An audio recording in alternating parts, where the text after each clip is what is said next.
I think all those guys are going to play this year.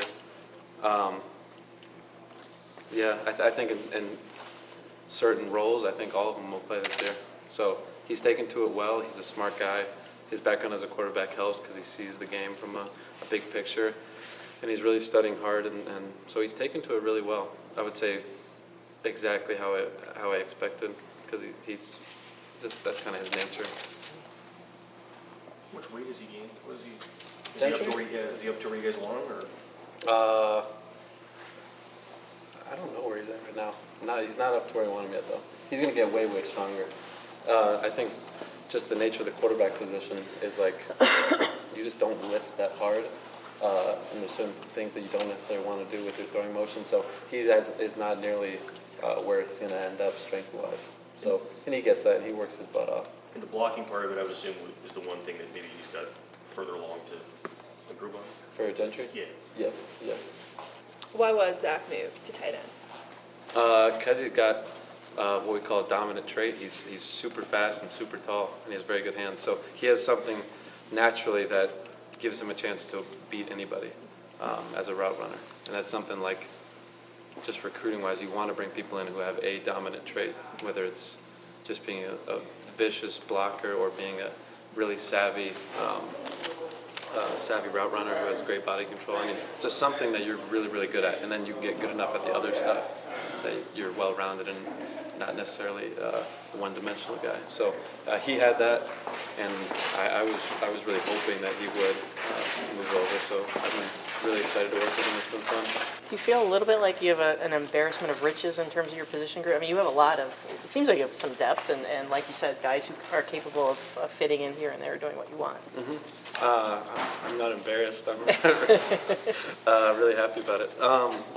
Yeah, I mean, like I said, it's a deep group, and they're all really good guys that work hard, and they all bring something different to the table. So just putting it all together, and everyone getting so good at their strengths that they just always win, and then improving on the things that their weaknesses, so to speak, now I think is the goal. But yeah, I'm definitely not embarrassed by it.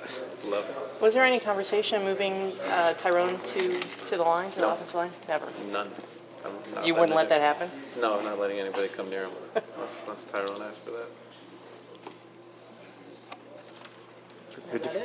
The difference having young guys, who are just trying to, I guess, TJ and Zach are really young, adapting to the position. Is it complicated? Is it a position where there's a lot to learn, a steeper learning curve than others, or do you think that it's the other way?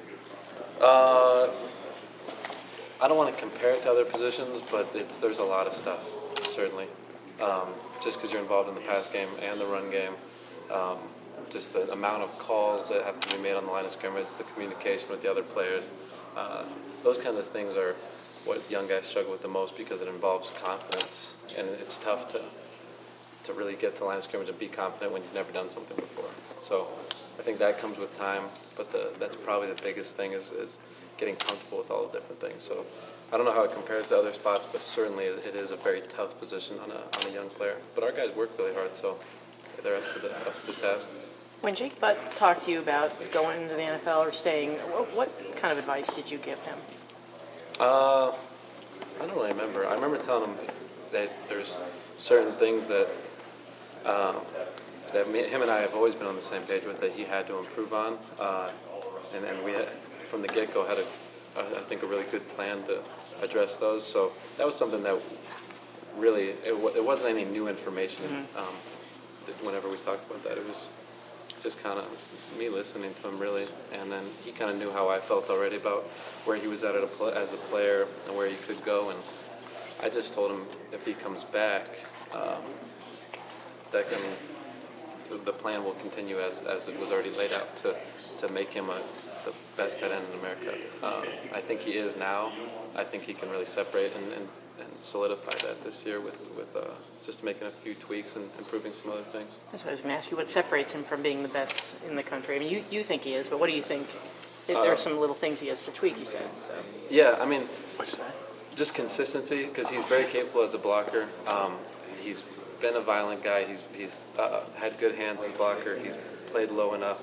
It's not 100%, so it's just taking it and making it an all-the-time thing. That's probably the biggest thing. as a receiver, he's just so natural and just has a knack for doing everything right. But different things in the run game, and then just blocking in general, and he knows that. So it's not like he was bad. It's not like he's a great receiver who can't block.